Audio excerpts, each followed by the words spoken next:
नमस्कार. एका छानशा रेसिपीसह मी मृदुला तुम्हा सर्व खवयांचं स्वागत करते. आज आपण आपल्या बच्चे कंपनीसाठी एक टिफिन रेसिपी करतोय जी तुम्ही घरी नाश्त्याला देखील खाऊ शकता. तर आपण करतो आहोत हेल्दी अँड टेस्टी फंकी ठेपला. नेहमीचे साहित्य पण करायची हटके पद्धत, यामुळे हा ठेपला आकर्षक दिसतो. शिवाय इतका चविष्ट की घरातील सर्व लहान मोठी मंडळी बघता बघता हा फंकी ठेपला फस्त करतात. तर चला आपल्या आजच्या रेसिपीला सुरुवात करूयात. ठेपलीचा डो लावून घेणार आहोत आपण. त्याकरता परातीमध्ये 2 कप गव्हाचं पीठ घेतलं आहे, ज्याची आपण पोळी बनवतो ना तेच. आणि त्यामध्ये आपण घालतो आहोत 1/4 भाग म्हणजे पाव कप बेसन पीठ. बेसन पीठ म्हणजे चणा डाळीचं पीठ. या पिठामुळे आपली ठेपली छान खस्ता होते. चवीनुसार आपण मीठ घालूयात. आपण 1 टेबलस्पून चिली फ्लेक्स घालतो आहोत. तुम्ही याऐवजी मिरे पावडर किंवा लाल मिरची पावडर घालू शकता, पण लहान मुलांना देणार असाल तर मिरचीचं प्रमाण थोडं कमी ठेवा. 1 टीस्पून आपण ओवा घेतला आहे, हातावर चोळून घालूयात. आणि यामध्ये आता आपण घालतो आहोत 2 चमचे तेलाचं मोहन. ठीक आहे. आता हे सर्व साहित्य आपण व्यवस्थित मिक्स करून घेऊयात. घातलेलं मोहन पिठाच्या अगदी कणाकणाला लागेल अशा पद्धतीने हाताने चोळून घेऊयात. परातीतील पीठ मी 4 भागांमध्ये डिव्हाइड केलेलं आहे. ठीक आहे. तर एका भागामध्ये आपण घालतो आहोत कसुरी मेथी 1 टीस्पून आणि त्याचबरोबर काळे तीळ 1 टीस्पून. आता आपल्याला हा डो पाणी वापरून लावायचा आहे. तर गरजेनुसार पाणी घालून थोडं थोडं पाणी घालायचं एका वेळेस आणि मीडियम सॉफ्ट असा डो लावून घ्यायचा आहे आपल्याला.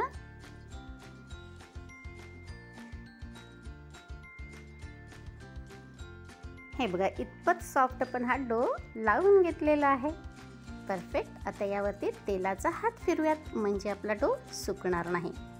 आणि आता हा डो आपण झाकून ठेवूयात.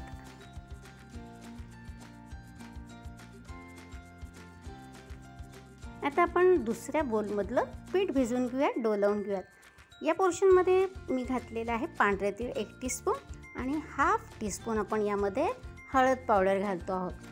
आणि आधी दाखवल्याप्रमाणेच थोडं थोडं पाणी घालत सेमी सॉफ्ट असा डो लावून घ्या.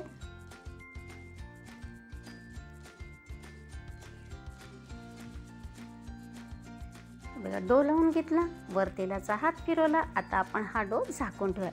आता उरले 2 बोल. तर 2 बोलमधील पिठामध्ये आपण पालक आणि कोथिंबीरीची प्युरी थोडंसं आपण पाणी घालून पालक कोथिंबीर वाटून घेतली, त्याने भिजवणार आहोत. आणि दुसऱ्या बोलमधील पीठ आपण बीटाच्या प्युरीने भिजवणार आहोत, डो लावून घेणार आहोत. थोडंसं बीट किसून मी मिक्सरमध्ये थोड्याशा पाण्याबरोबर बारीक वाटून घेतलेलं आहे. आपल्याला थोडी थोडी पालक प्युरी आणि बीटाची प्युरी वापरून सेमी सॉफ्ट डो लावून घ्यायचा आहे.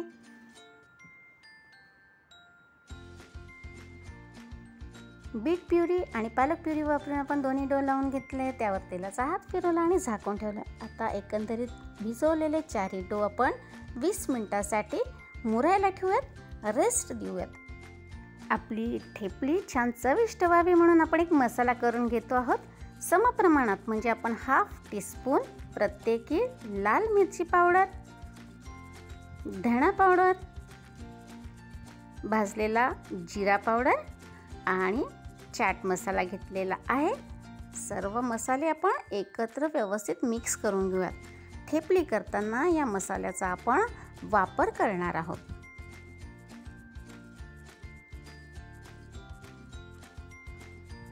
हा बघा, आपला हात झाला तयार ताजा ठेपली मसाला.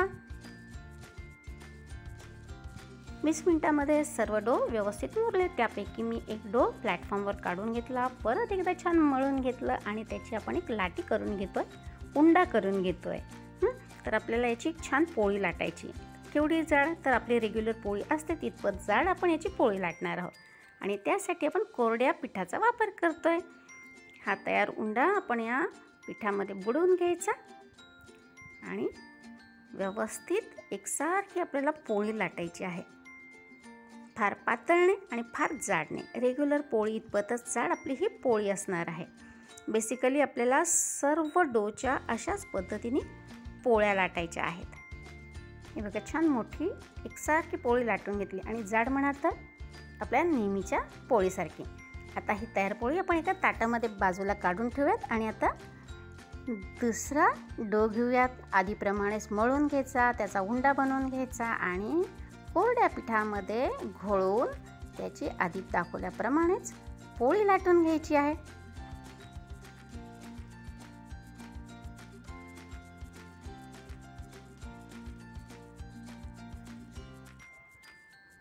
उरलेल्या दोन्ही डोच्या देखील आपण पोळ्या लाटून घेतल्या. एकंदर आपल्या 4 कलरच्या 4 पोळ्या तयार झाल्या. सर्वप्रथम प्लॅटफॉर्मवर आपण ग्रीन कलरची म्हणजे पालक आणि कोथिंबीरीची प्युरी वापरून केलेली ही पोळी आहे, तर ती घेऊयात. ऑइल ब्रश करूयात. या ऑइलऐवजी म्हणजे तेलाऐवजी तुम्ही साजूक तुपाचा वापर केला तरी हरकत नाही.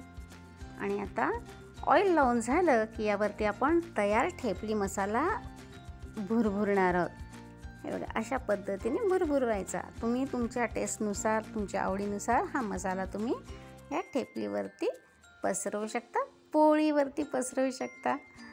आणि याबरोबरच आपण यावरती थोडं कोरडं पीठ देखील भुरभुरणार आहोत अशा पद्धतीने. आणि आपण थोडंसं असं पोळीला हे चोळून घेऊयात. परफेक्ट. आणि आता यावर लाटलेली, आधी लाटून ठेवलेली पांढरी पोळी आपण ठेवायची आहे. बरं, कुठला कलर आधी कुठला नंतर हे तुम्ही तुमच्या आवडीने ठरवा. जरा आकर्षक दिसावं एवढंच आपला हेतू आहे. ठीक आहे. आपण यावरती पांढरी पोळी घालतो आहोत आणि हाताने हलकेच आपण असं दाबून घेतोय. खूप दाब द्यायचा आणि हलकेच आपण त्यावर टॅप करतोय म्हणजे व्यवस्थित ती चिटकेल. परफेक्ट. आणि हिरव्या पोळीवर कसं आपण ऑइल ब्रश केला, ठेपली मसाला भुरभुरला, पीठ भुरभुरलं, तसंच आपण या पांढऱ्या पोळीवर देखील करणार आहोत.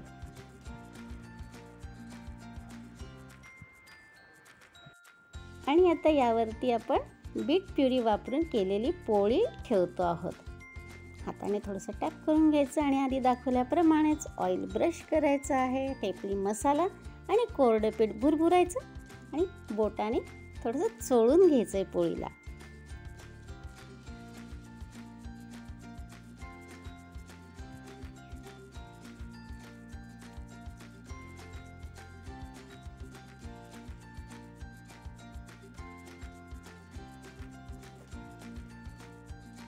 आणि यावर आपण आता घालतो आहोत येल्लो कलरची म्हणजे पिवळ्या कलरची पोळी, ज्यामध्ये आपण हळदीचा वापर केला आहे.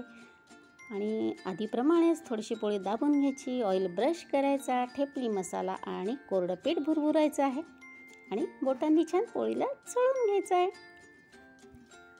सर्व पोळ्या आपण व्यवस्थित तयार करून घेतलेल्या आहेत. तेल, मसाला आणि कोरडं पीठ लावून आता ह्या 4ही पोळ्या मिळून आपल्याला घट्ट रोल वळून घ्यायचा आहे.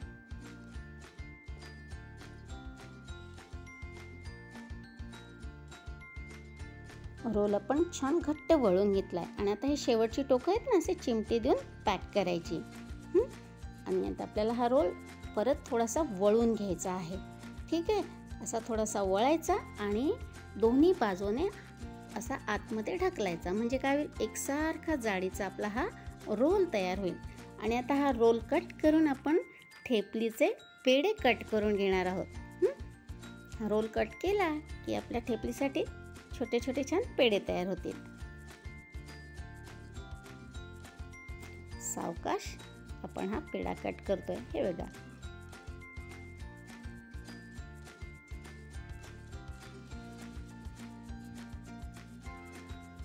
किती सुरेख आपला हा पेढा तयार झालाय ठेपलीचा. मस्त छान वेगवेगळ्या कलरचे लेयर दिसत आहेत. परफेक्ट. तर आपण अशाच पद्धतीने संपूर्ण रोल कट करून ठेपलीचे पेढे करून घेऊयात. हे बघा, सर्व लाट्या म्हणजेच पेढे आपण कट करून घेतले. बघा किती सुरेख दिसत आहेत की नाही. मस्त. आता एक लाटी आपण लाटायला घेऊयात आणि बाकीचे आपण कपड्याने झाकून ठेवूयात. ही लाटी आता कोरड्या पिठामध्ये घोळून घ्यायची आणि छान पातळ अशी ठेपली आपल्याला लाटून घ्यायची आहे. परफेक्ट.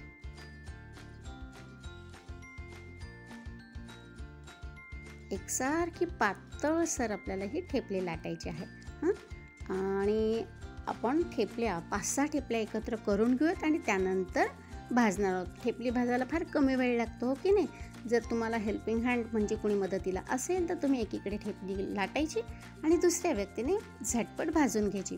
पण आता मी एकटीच करते, त्यामुळे मी 5-6 ठेपल्या लाटून घेईन आणि मग एकदम भाजायला घेईन. ठीक आहे. बघा किती आकर्षक दिसत आहेत बघा आपल्या ठेपल्या, सुरेख. आणि जाडी बघा ठेपलीची अगदी पातळसर, मस्त. चला अशाच प्रकारे आपण बाकी ठेपल्या लाटून घेऊयात. तवा गरम झालेला आहे. गॅसची फ्लेम आपण मिडियम ठेवलेली आहे. पहिली ठेपली भाजायला घालण्यापूर्वी आपण थोडंसं तेल लावून घेतलं आहे तव्याला आणि आता यावरती आपण ठेपली भाजायला घालूयात. बघा ठेपली अगदी पातळ आहे, त्यामुळं झटपट भाजले जाते. काही सेकंदातच तुम्हाला दिसेल की आपल्या ठेपलीवर हलके हलके असे बबल आलेत, त्यामुळं कळतं की खालची बाजू भाजल्या गेलेली. अशा वेळी आपण ही ठेपली उलटवून घ्यायची आणि लगेचच ठेपलीवरती आपण तेल लावून घ्यायचं. तेलाऐवजी तुम्ही बटर किंवा साजूक तुपाचा वापर करू शकता. ठीक आहे. आणि ऑइल लावून घेतलं की उलटून घ्यायची आणि या बाजूला देखील आपण तेल लावून घ्यायचं आहे. बघा लगेच भाजलं जाते म्हटल्यानं तुम्हाला भाजल्याचे असे लालसर डाग लगेच पडता, म्हणजे आपली ठेपली झटपट भाजल्या गेली हे समजतं. परफेक्ट. दोन्ही बाजूनी छान भाजल्याच्या लालसर खुणा आल्या दिसत आहेत तुम्हाला, मस्त. तर आता आपण ही ठेपली काढून घेऊयात आणि दुसरी ठेपली भाजायला घालूयात. आणि आता दुसरी म्हणजे पुढच्या ठेपल्या भाजताना आपल्याला प्रत्येक वेळी तव्याला तेल लावायची अजिबात गरज नाही. चला सर्व ठेपल्या आपण असा छानशा भाजून घेऊयात.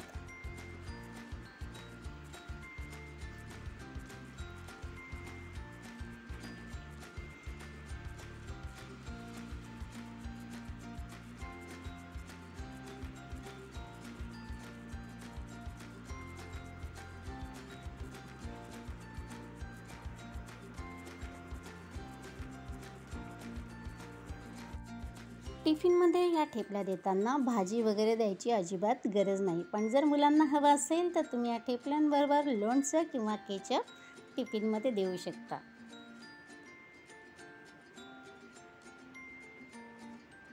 टिफिनसाठी ह्या ठेपल्या केल्या की घरच्यांना वेगळा ब्रेकफास्ट करायची काही गरज नाही. ह्याच ठेपल्या तुम्ही एक पौष्टिक ब्रेकफास्ट म्हणून देऊ शकता. बरोबर दही, लोणी किंवा लोणचं काहीही घ्या, जबरदस्त ब्रेकफास्ट होतो.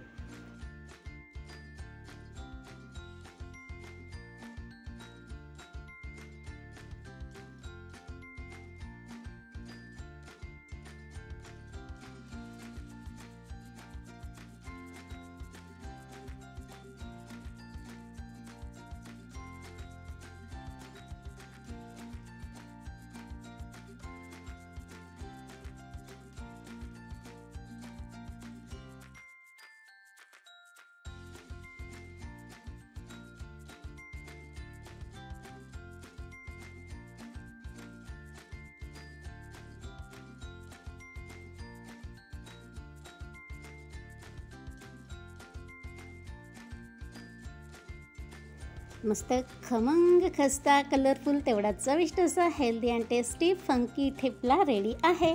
हा ठेपला टिफिनमध्ये द्या, नाश्त्यात खा किंवा प्रवासात शिदोरी म्हणून या. थंड किंवा गरम तेवढाच भन्नाट लागतो. तेव्हा खवयांनो, रेसिपी नक्की ट्राय करा व आपल्या रेसिपीचा फोटो मृदुलास किचन या इन्स्टा अकाउंटला टॅग करा. चला लवकरच भेटूयात एक छानशी रेसिपी घेऊन. तोपर्यंत खूप खूप धन्यवाद.